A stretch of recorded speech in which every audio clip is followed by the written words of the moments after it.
There we go. So we're recording this session for anyone that just missed that. I will hand over to Sam, I think, first.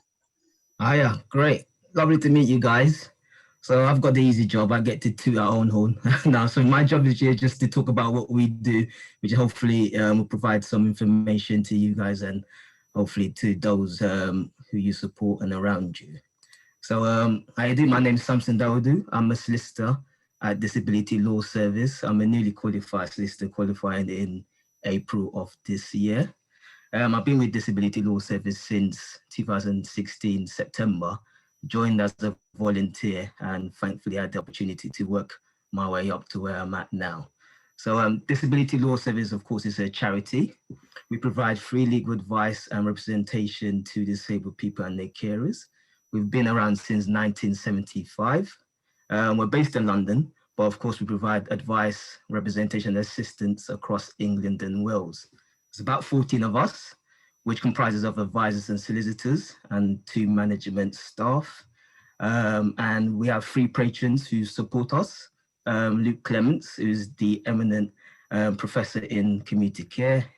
So if you have an interest in community care, I'm sure you've heard of him.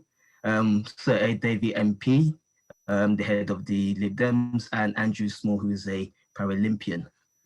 So our advice, so what we do is we provide free advice, representation, and also we advocate on the rights of disabled people and their carers. So just to break it up, so our advice service, we provide advice in the areas of community care, housing, employment, and welfare benefits. So those who need advice from us can contact us by telephone, send us an email, social media, send us a letter, whichever way you need to contact us, we'll do our best to get back to you in your preferred form of communication. We provide representation in the areas of community care and housing. For those 2, we have a legal aid contract, so that means we're able to provide full suite representation from advice all the way up to court work. And in the areas of employment and welfare benefits, unfortunately is limited to pro bono, as it just depends on the capacity of our advisors and solicitors. For us, it's done on a pro bono basis. Unfortunately, there isn't really legal aid for those 2 areas anymore. We also do policy advocacy. So we, of course, we advocate on the legal issues in which we can use our skills and experience to make a real difference for disabled people and their carers. So for right now, we're campaigning and advocating for the Equality Act 2010 to be amended to include reasonable adjustments for carers.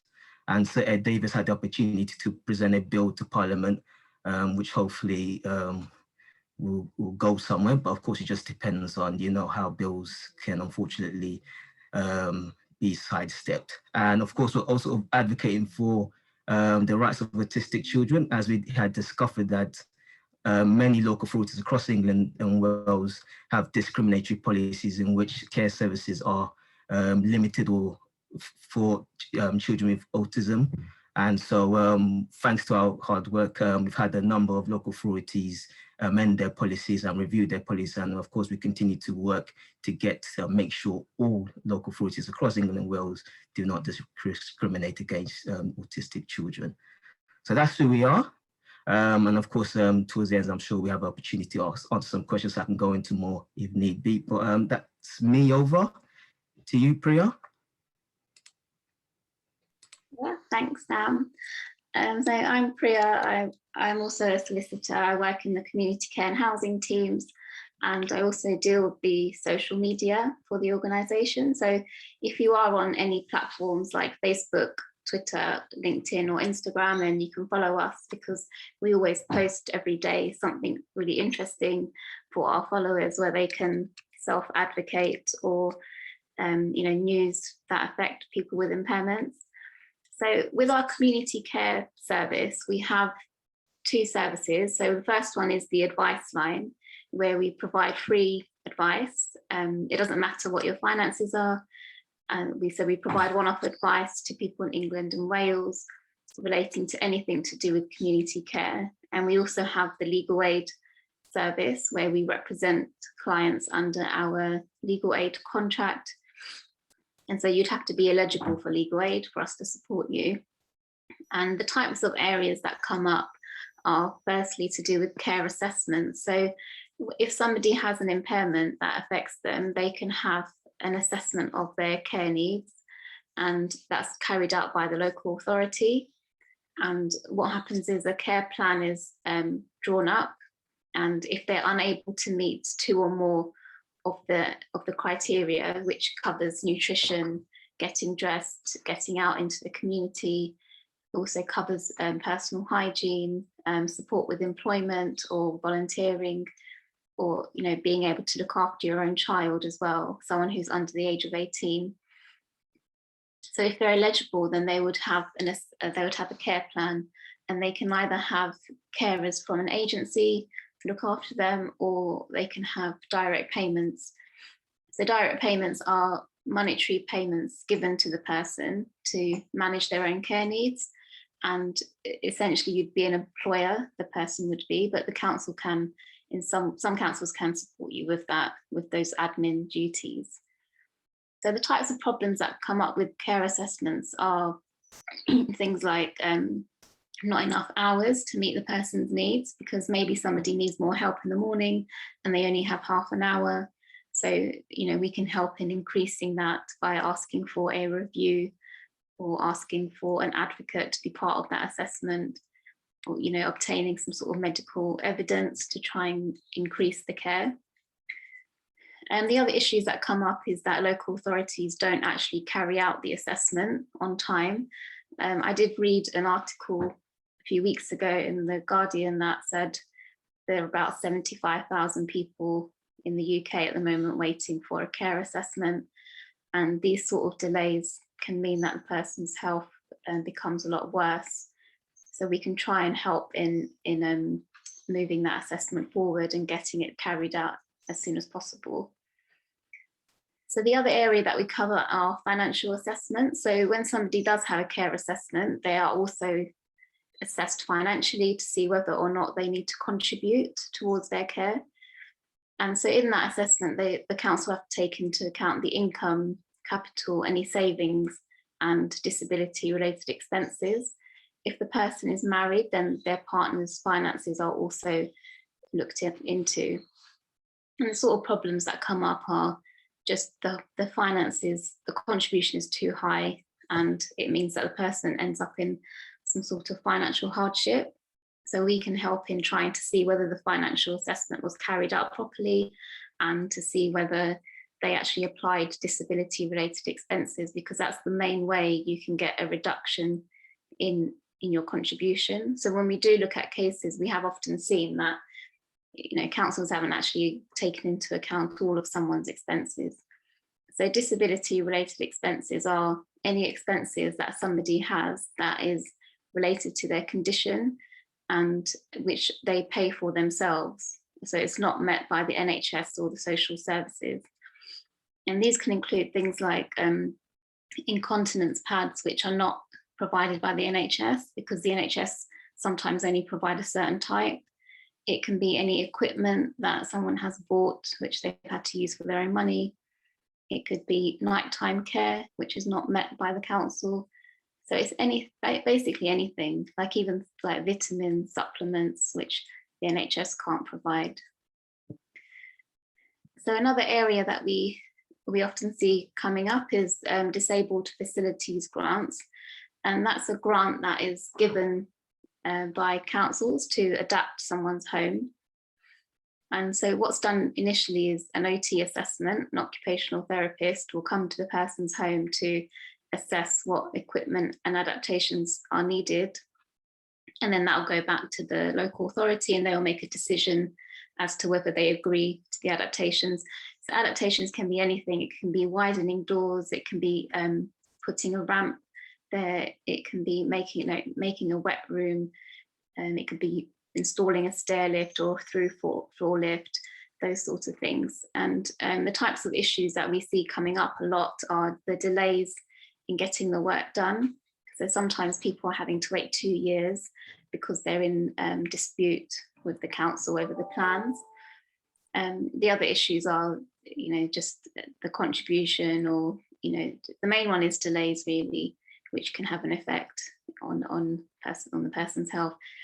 And one of the good things about disabled facilities grants is that you can ask for interim assistance, because it's not acceptable that somebody is left for long periods of time without the equipment that they need to help them be independent at home. And the other issues we come across are unsuitable care homes. So sometimes if somebody is assessed as needing to be in a care home, they're often placed quite far away from their family, or the care home is just not suitable for them. So we can look into that to see, whether they can be moved to a different provider, or if they can possibly, be moved a bit closer to their family to allow less isolation. And the other issue we come across is direct payments. So I mentioned before that direct payments are monetary payments given to the service user to help them manage their own care. And the things that we see coming up are, firstly, not enough money to pay for the care. And the other issues are councils are terminating direct payments without actually exploring the issues with the service user first. And the guidance does say that terminating them is the last resort, but we have seen quite a lot recently that councils are not really using it as a last resort, and they're just cutting it straight away. And so that's one of the issues we come across. So we also support children with conditions as well. So like adults, children are entitled to an assessment of their care needs, and it's similar to the disputes that we come across with adults, same sort of things, like not enough care, disabled facilities grants, those sort of things. And we also support carers. So as a carer, they're entitled to an assessment of their care needs under the Care Act. If they're providing care for an adult, then it's under Section 10 of the Care Act. If the carer is providing care for somebody under the age of 18, then they're a parent carer. And they're too entitled to an assessment, but it's under the Children Act 1989. So the types of problems that we come across with carers is, firstly, they don't have the carer's assessment. They're not being given enough respite care, which is breaks from their caring role. So we can help in trying to, support the carers' well-being and giving them a break from their caring role. I'll answer any questions you might have at the end about any community care. I'll just pass over to Anissa and then Ola to talk about the housing practice, please. Hi everyone, my name is Anissa Mohammed. I joined DLS in February as a housing paralegal.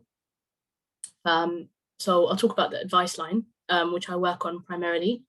Our advice line provides advice and assistance to service users in a number of different areas of housing law. So we assist in homelessness assistance for people who are homeless and have been threatened with homelessness, possessions and eviction proceedings, and that's for individuals both in local authority homes or in private properties. We also assist in unlawful eviction and landlord harassment, disrepair matters, and antisocial behaviour. So those are the areas of housing law that are covered by legal aid, in which we can usually assist further. We also receive calls and provide advice and assistance to individuals whose issues fall outside of legal aid. So for example, other areas within housing law. So that includes accommodation that has become unsuitable in the course of living in the property, or for example, noise and nuisance matters, which we wouldn't usually be able to assist with for full representation because of the constraints of legal aid, but we are able to kind of advise or provide guidance about how to liaise with the council or other options that they have, including soundproofing the property, using disabled facilities grant or DFG.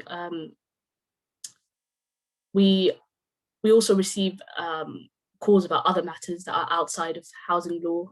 So that includes property law or discrimination matters, which we usually signpost to other organisations or law firms.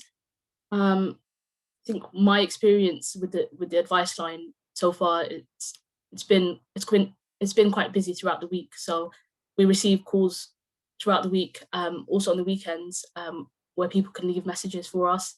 I'd say we receive about 7 or 8 calls a day and about the same number of emails. So it's particularly high. I think especially recently because of the reinforcement of possession proceedings recently, and just generally the tight timeframes in reviewing housing decisions. I think we tried to respond to all inquiries within 5 working days, but this is subject to capacity. We also prioritize calls with safeguarding concerns. So we aim to respond as soon as possible to those inquiries. And so the advice line is where we receive most of our clients. So once we liaise with the individual, we usually take on their case if we are able to do so for full representation, and pass on their details to a solicitor within our housing team. We also receive information and contact details about possible service users from other organisations and law firms, which we then contact for further information and advice. I think that covers our advice line. And I'll pass it on to Ola. Thanks. Hello, good afternoon all. My name is Mr. Ola Akinyode. I'm a housing solicitor and I have been with Disability Law Services 2018. I originally came in to help start up the housing legal aid contract. Before October 2018, there was no housing advisor with Disability Law Service, and it was due to high demands on requests for housing advice and a lot of inquiries with housing related matters that the housing department was set up, and it's fully funded by legal aid. So we don't do any private work or any external work. At the moment, we don't have any capacity to do any pro bono work. So all our funding is basically done. All our work is done under legal aid, which means before we can take on any clients, following maybe Anissa's intervention on the advice line, before we can take on any clients, we first need to be able to assess that situation and conclude that this person is eligible for legal aid. If they're unable to meet the criteria for legal aid eligibility, then we would either signpost them on or just give them a one-off advice, which Anissa does frequently. And either they deal with the matter themselves, or then they might be able to see maybe other solicitors firms who offer pro bono work, or who will be able to offer one of its advice as well to them, or refer them to legal aid, to the Citizen Advice Bureau or Law Center. So generally, just going back, all my work is basically done under legal aid, and Anissa's already listed the areas of which are covered under legal aid. So rather than listing it again, I'll just go straight into those areas. The first one she mentioned was homelessness. Okay, there's a misconception by people generally when they talk about homelessness. Everyone just generally assumes it refers to someone sleeping on the street. Right. The definition of homelessness falls under Section 175, and it's quite extensive. Section 175 of the Housing Act, 1996. It's quite extensive. Homelessness does not necessarily refer to just being street homeless. It could also refer to if you have an accommodation, and that when you move, then the accommodation could be suitable for you, but over the years, maybe due to some disability or an increase in the family size, the property is no longer suitable. So if your current property is no longer suitable for you, then you're technically homeless. You're technically homeless. So a lot of people, they might not identify as homeless until they seek advice from a solicitor or maybe from the Citizen Advice Bureau, and then they are advised that they could actually make an application for homelessness on the grounds of unsuitability, because their home is no longer suitable for them to continue to live in. So what we do is we can assist with any homelessness applications in terms of a refusal. I think it's best to point out first, we would not be involved with the application from the onset. So if a person wants to make an application for homelessness, they have to do that themselves, go to the local authority, maybe online, do the application for homelessness. So make the application. Where we get involved is once they've submitted the application and the local authority has made a decision as to their homelessness application, maybe they found that these persons are intentionally homeless, or they found that these persons are not in priority need, or they're not eligible for housing, maybe due to their immigration status. Once they've done that, once the local authority has decided that, they then give them a letter, which is called a Section 184 decision letter. That is where we get involved. We require that letter before we can actively get involved in any representation. Without this letter, then we would have to tell the person who's made the application to go back to local authority and request for a decision letter, because that decision letter is what tells us what we're going to be challenging. Because the local authority in that decision letter would then give them the reasons for finding them not in priority need, or why they found them intentionally homeless, or why they're not eligible. And that is what we will be challenging. And we will be challenging that under what's called a Section 202 review. Okay, with the Section 202 review, it basically just means putting forward representation to counter the reasons behind why the local authority has found them not eligible, or intentionally homeless, or not in priority need. So we would then require things like maybe medical reports or medical letters to try and justify why this person should be in priority need, or provide evidence as to why this person might have become intentionally homeless from the previous settled accommodation. This could be maybe as a result of maybe a stoppage in their benefit entitlement, not due to the fault of the client. And in such a reason, the tenant then fell into arrears and then got evicted. So there are many reasons why someone could have gone into be made intentionally homeless. It could be due to maybe falling ill, being admitted into hospital, where then the arrears built up. So there are many reasons why someone could become intentionally homeless. And then the eligibility, there's situations where someone's immigration status might have actually changed over time. Maybe they've now been given a leave to remain in the UK, in which situation we would then have to bring this to the attention of the local authority to show them that this person is indeed eligible for housing assistance. So that is what we do when we say we put in a review request. That is basically done in-house by the local authority to review. If the local authority then make a decision letter, which is normally referred to as a Section 203, but no one uses those terms. But once they make a decision on that review, which we've sought, if they decide to uphold their own decision and still maintain that this person is not in priority need, or not eligible, or they made themselves intentionally homeless, then what we can do is we can then challenge it further to the county court under Section 204 appeal. So this is done within 21 days of that decision, of the receipt of that decision by the local authority. So in this situation, this involves making an application to the county court, and involves physical attendance at court on a point of law. Section 204s are only done on a point of law. So basically what you're challenging is that the local authority has failed in interpreting the law in the correct way, and they've applied it incorrectly in finding this person not in priority need. So so as I said, we can assist up to the level of going to county court, and they get in the court to get the local authority to reverse the decision.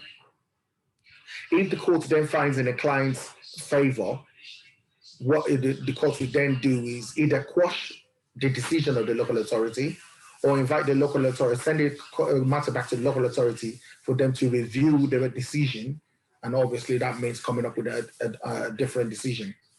So the ways in which the court could either make the decision. Okay, so that's homelessness. So homelessness comes under Part 6 and Part 7. Part 7 is where we assist with the review request and representation. That also, under Part 6, you can also do that under Part 6, the review request. However, Part 6 usually refers to permanent accommodation by local authorities. Part 7 deals with temporary accommodation, where when you make an application for homelessness, the local authority has to place you in interim accommodation pending a decision. So once you made an application that you're homeless and you've got nowhere to stay, maybe within 56 days, then the local authority has a duty to provide you with interim accommodation pending the decision on your case.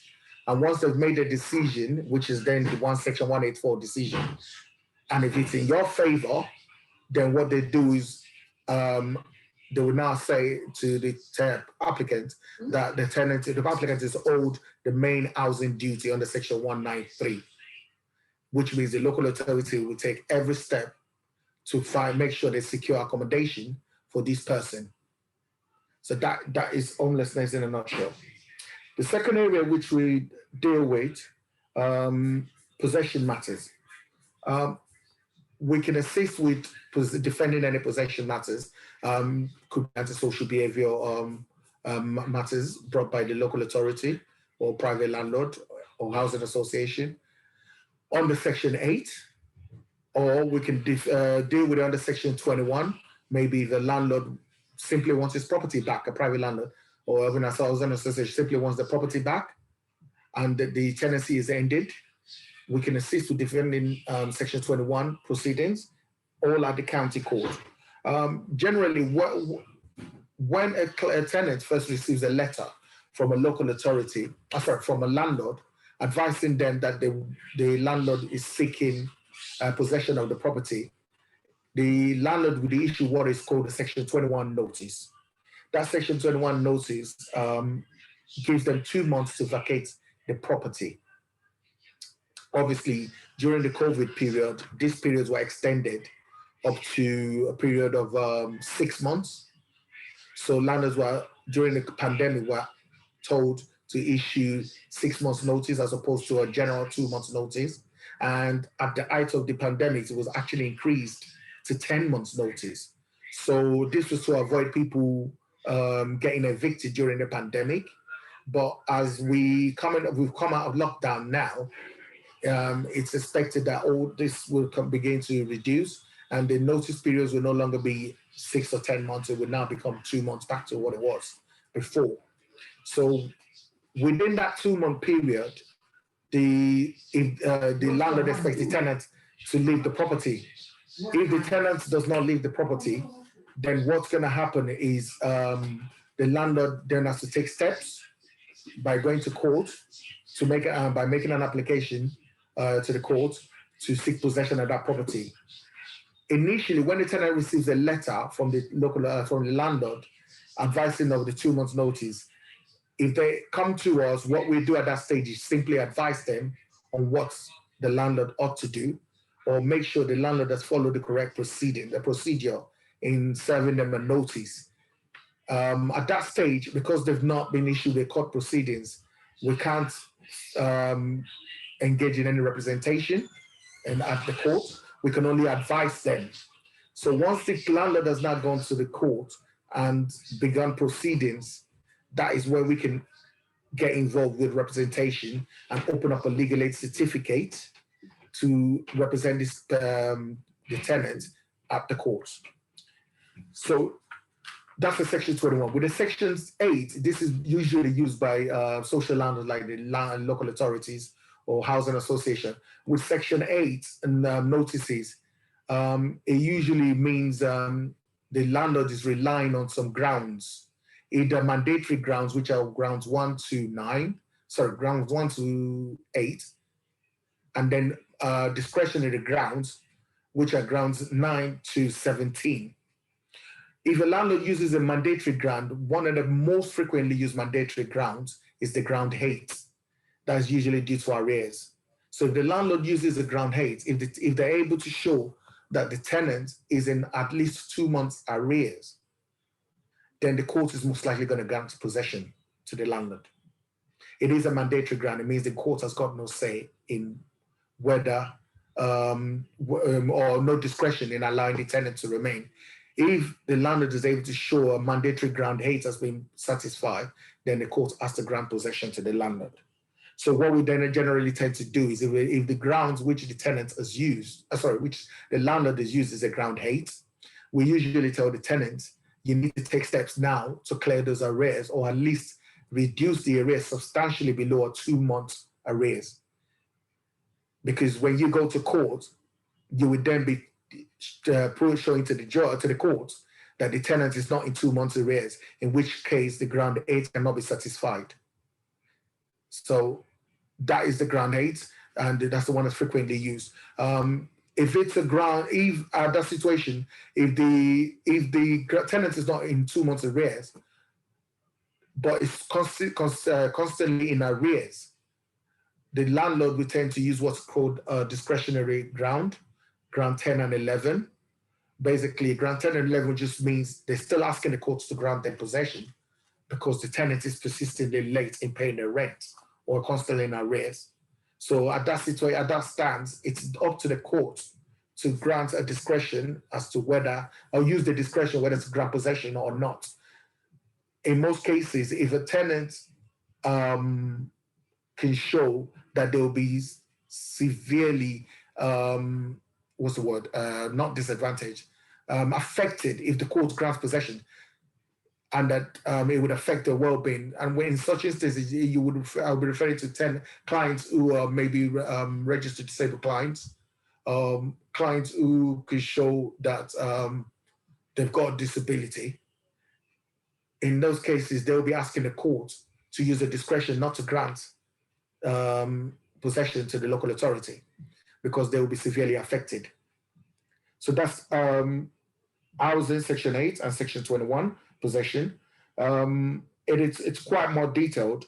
So if there's any questions at the end on housing or homelessness, I'm happy to take it. But it's quite extensive, so I won't be able to go through the whole lot. Just a nutshell of what we do on housing, possession, and homelessness. We also deal with disrepair. This disrepair is basically anything that's been affecting your health and well-being. However, under legal aid, for you to for assistance under legal aid and in disrepair, you have to be able to demonstrate that disrepair has affected your health.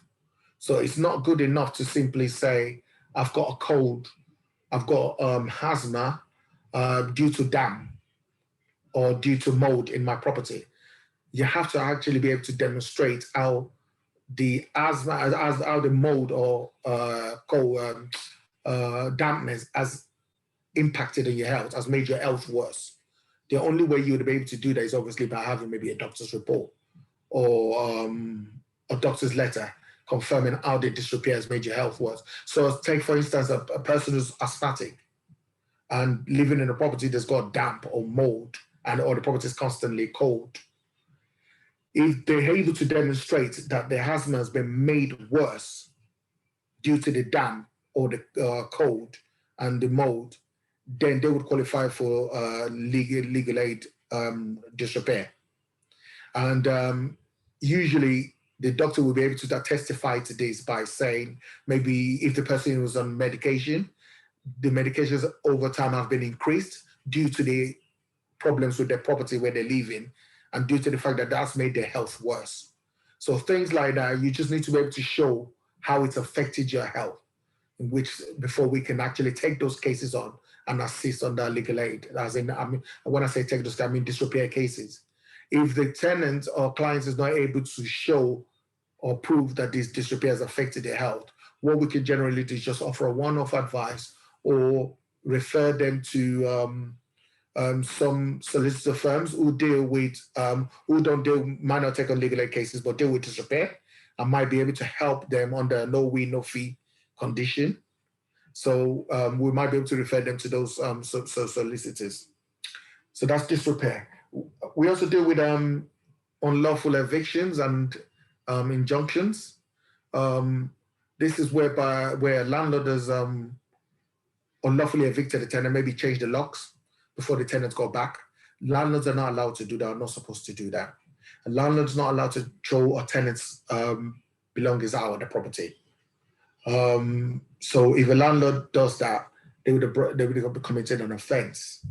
And what we generally advise, first of all, is obviously report that to the police or the local authority who also have powers to be able to help the person gain access back to the property. So, but what we can deal with is we can still take on such cases and assist in if the getting the landlord to stop harassing his tenants.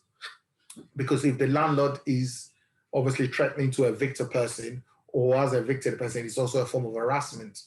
So we can assist in harassment or injunctions against the landlord to prevent any further harassment of the tenant, or to prevent the landlord maybe turning up unattended, because a lot of people do not know. Before your landlord turns up to your property, maybe to carry out repairs or do anything, they have to give you at least 24 hours notice. A landlord can't just turn up to your property on when the tenant's unaware. And a lot of landlords are guilty of doing that, turning up short notice. The tenants could basically refuse access to the landlord in such situations. The only time a landlord is allowed to come in without 24-hour notice, if it's an emergency, if it is an emergency in that situation. Otherwise, a landlord cannot turn up without giving 24 hours notice. So if the landlord is persistently doing things like that, turning up, or has got a key to get access into the property, and is constantly doing it without the tenant knowing or within the 24-hour notice, then those are also grounds for trying to get an injunction against the landlord to stop the harassment and to stop the landlord taking such steps in future.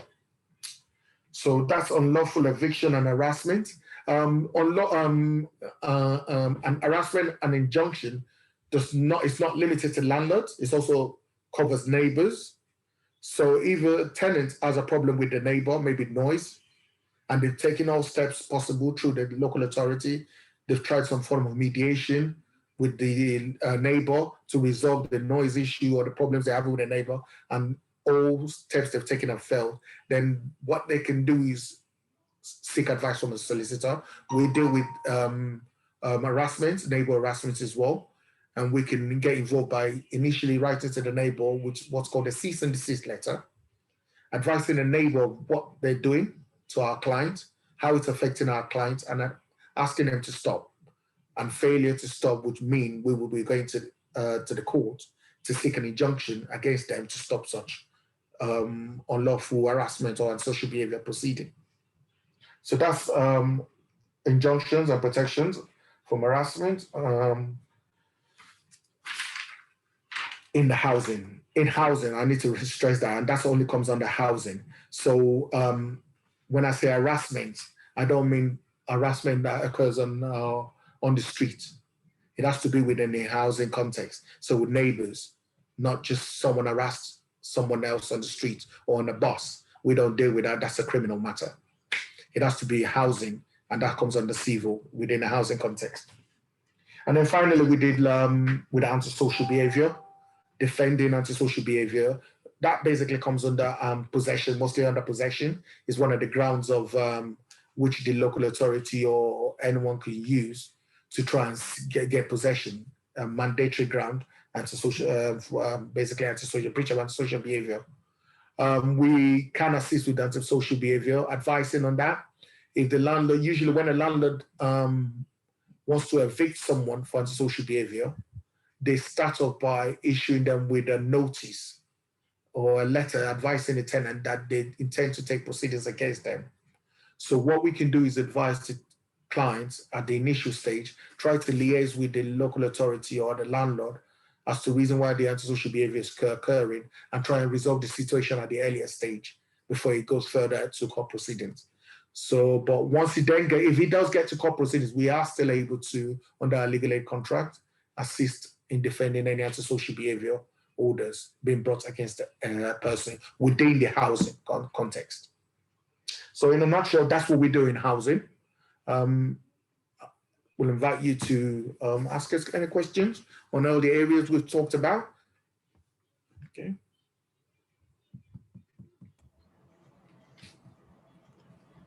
Yeah, I've got a few questions about social care and care funding. I've literally had a meeting this morning with my social workers, and the lady from the NHS has come over as well. The issue is they want to try and reduce my care package down. They're saying I don't need somebody to sleep in at night. I've got 24/7 care at the minute. And the NHS lady is saying that the carers are going above and beyond what they should be doing for general care, to manual handling to get me up and about and get me back to bed at night and stuff, because I've got quite a detailed routine of they're getting all the creases out the sheets and stuff like that. It's a few hours, but it means I can have a comfortable night or a reasonable comfortable day. I'm a C5 tetraplegic, if that helps. Okay, they're not actually supposed to reduce care unless you've had an assessment that states that you need a reduction in care. They can't just assume that you need to have a reduction without having gone through a formal assessment process. I did have, in 2016, I got partially funded by the NHS continuing healthcare funding. Then I think it was 2 years later, it was 2.5 years in February, that the NHS came out and said they were doing a review. I thought it was just a review of the funding. And then she said, no, it's not a review of your funding. We're just doing another form, and you should never have had the funding to start with. And they withdrew the NHS funding at that point, and then it went back to social services fully funded. And they've been fighting with each other ever since of who should be funding the care. And that's the only assessment I've had done in 2.5 years, apart from the OTs coming out a few months ago and looking at my routine, and they're saying the carers shouldn't be kneeling down on the floor, they shouldn't be pulling the sheets under the bed and taking as long as it takes to get the sheets under the bed. But the routine I've put together over many years, and it works. It stops problems with spasming, it stops the pain I have and stuff, and they're saying that it's above and beyond what a carer should be doing. Yeah, you'd need to dispute that. I'm not sure whether you'd fall within the scope of being eligible for legal aid, but carers are supposed to do moving and handling, obviously, in a safe way. So if the way that they've been doing it with you works for you both and they have no problems, then the council shouldn't really be saying they need to do it in any other way, unless there's something unsafe about the way that they're doing things, in which case the OT can. Well, they're saying that the kneeling on the floor and getting under the bed, which is what some of the carers prefer to do, lie on the backs rather than kneel down, because some of them got bad knees and backs, is the best way to get the sheet tucked tight under the mattress. And it is a detailed routine. There's a lot more than most people do, but it does mean that I don't lie in creases, which cause me spasming and pain. I mean, the council have a duty to, their main duty is to promote your well-being, and that's under Section 1 of the Care Act, and that sort of covers everything under the Care Act. So they are supposed to have that at the forefront of any duty of theirs. Yeah. But it does. They are going down that process to try and reduce your care. Yeah, they said they're trying to withdraw the sleeper I have at night, sleep cover I have at night, saying that there's plenty of people in the community who don't have somebody sleeping in the night and they're perfectly fine. But I mean, I do call the person occasionally at night. I don't call them often because I get charged if I call them too often, because it's a sleeper, so I don't call them that often if it's something fiddly. But I do call them occasionally if I'm in pain or need them desperately. It's not as if I live in a town. I live in a small village that's 10 miles from the nearest town. So it's not as if I've got anybody on call I could even phone up and they'd be here within a few minutes. It's going to be an hour or something before anybody could get to me, at which point I could have gone autonomic and died by the time they got here. Yeah, I mean, your needs are your own needs, and they shouldn't be comparing you to other people, because your assessment and your care package is unique to you. just like everyone else's is, and your conditions are unique to you.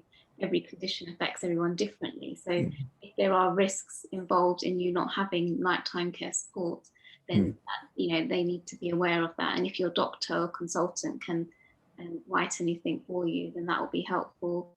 Yeah, I've got Mandy Jameson from the Spinal Injury Association onto it, although she's away till the 17th of August now, but she's aware of my case from 2.5 years past, when she was trying to fight the NHS for me.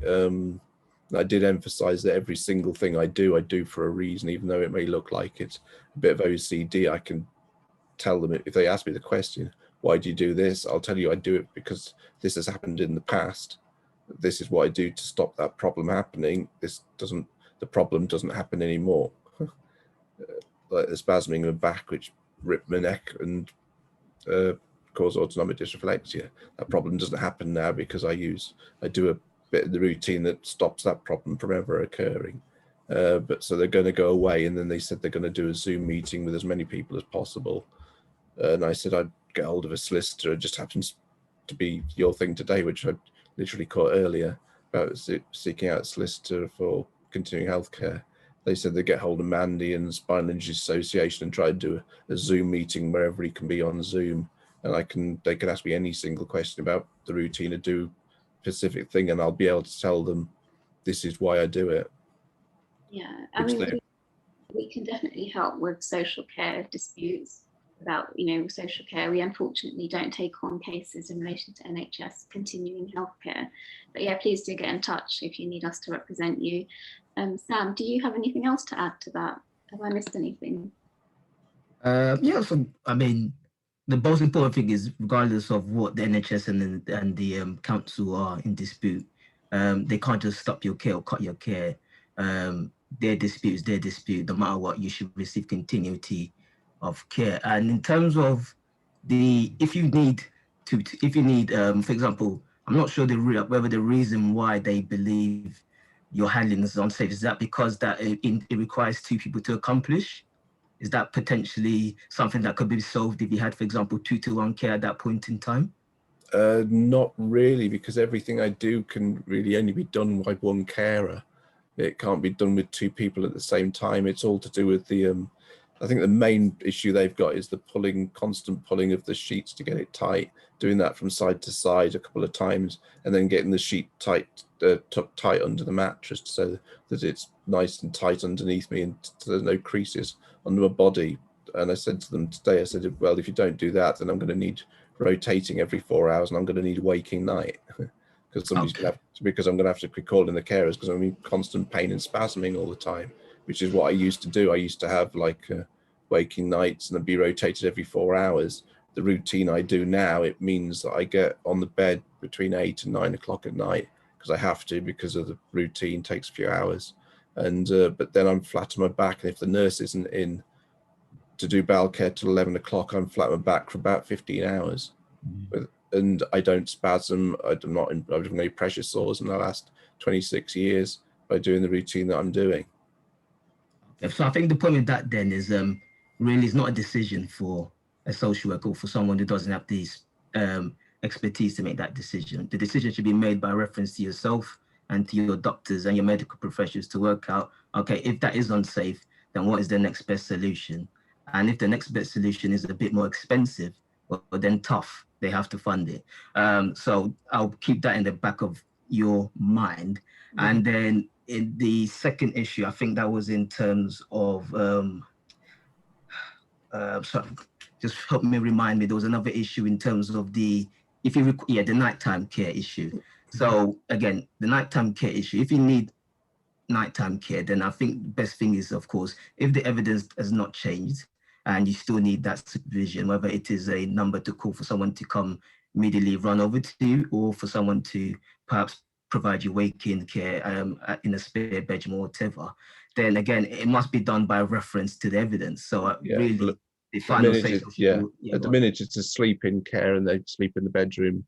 In the bungalow, it's my own bungalow. They've got their own room and stuff. So it's a sleeping care at the minute, and I don't call them that often in the middle of the night, but I do have to call them occasionally if I'm in pain. And if I had to do that, or if I did go autonomic, the chance of me being able to dial 999 with my buzzer that I've got on the side of the bed, which is a Omni. I can dial phones and stuff with it. But if I went autonomic suddenly and a pounding headache, the chance of me being able to make a phone call would be quite slim. And occasionally I do need to call them in if I'm in pain and stuff. I need to call them in just to get rid of a crease from starting to spasm and stuff. Or something Again, like that. and it's similar to what we said before, is the question of need. Yeah. And as long as that need can be evidence presented, which you clearly can do in your case, then the justification for removing it, I don't think a court will look too kindly on that. It's just a shame that Legal Aid doesn't cover Kimi continuing healthcare, but there's an organization called Beacon. Well, at the minute it's not continuing healthcare. At the minute it's only being provided by social services. Okay, then absolutely. I think then perhaps a further discussion with us would absolutely. Yeah, they're social services and NHS are fighting between themselves at the minute because they're trying to get. I imagine the local authority are trying to push you onto. Yeah, they're trying to. Because I did have it jointly, and then they took it away from me, and now NHS, social services, are now trying to fight NHS to do another DST, but they're saying most circumstances hasn't changed. So slightly, it's got worse since that initial review 2.5 years ago. So whether you go on to CHC in the future or not, and what form, the most important thing is that regardless of their squabble, your care must remain as is. And then of course we can be happy to discuss that further in more private settings with you. Lovely, thank you very much. I just wanted to speak up, Martin. I fought with the NHS and social services for 20 years. They almost ended up in court with me and everything. I ended up getting full continuing healthcare. I'm a C5 complete, the same as you. They tried taking away my night care and everything. I'm just offering my time for you. I'm happy to join any meetings and all that. The one argument they had with me was, well, if it's well managed, it doesn't become a need. No, a well managed need is still a need. So if you don't go dyslexic very often, that's irrelevant. That's down to good care, not down to not a need. Yeah, that's exactly what I told them today. They said what you just said there, Stephen. But again, this is the NHS, unfortunately, and they have a way of looking at things which tends to be unlawful. So it's just a question of just fighting your corner, Martin. Yeah, thank you. But yeah, I'm happy to put some time in mine from someone that's outside of the circle, but with experience. Lovely, that's great. Thank you very much for your help, John. I'll keep a note of that and then see when they come back to me about meetings and stuff. Thank you. Can I ask something, please? Naomi Hymeson. I haven't got continuing health care. I am C1 incomplete, not complete, but incomplete tetra. I had a unsatisfactory CHC assessment. They didn't give me any help. I'm in a nursing home. I'm paying everything myself. I know we've got to wind up in a few seconds, so I better not say anything else, but would you be able to help me? I mean, is a care assessment, how does that relate to, because I've been told to challenge and try and get a new CHC assessment. Because my CHC assessment said I was paraplegic and it had no references to autonomic in it at all. And I'm tetra and I do go autonomic. So should I be going for a CHC assessment or what you call a care assessment? What's the difference? A CHC assessment is in relation to a health need, and a care assessment is covered under social care. You can have a care package which is jointly funded by both, because you may have both needs. So I mean, I would suggest that you ask for both, really, just to see, just to explore all your options. It can't hurt, and it would probably benefit you just for your own peace of mind to see, what you're entitled to, and to see whether both those funding schemes can help you at the moment. I never heard of it. I haven't got a social worker. I'd never heard of this care package from social services. Can I phone you? My phone's broken at the moment. Once I get a new phone, can I phone you and have a longer discussion about all this? Yeah. Email us, tweet us if you want. get in Or touch. email you. I'll email Yes, you. Yeah. email us. Yeah. Yeah. My case is a complete mess. Yeah, you're welcome. Because I was, yeah, I'm sorry to go on. Yeah, I know you're going to wind up. But I'll be in touch. Yeah.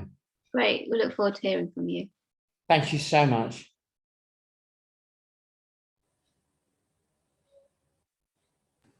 Is there any other questions?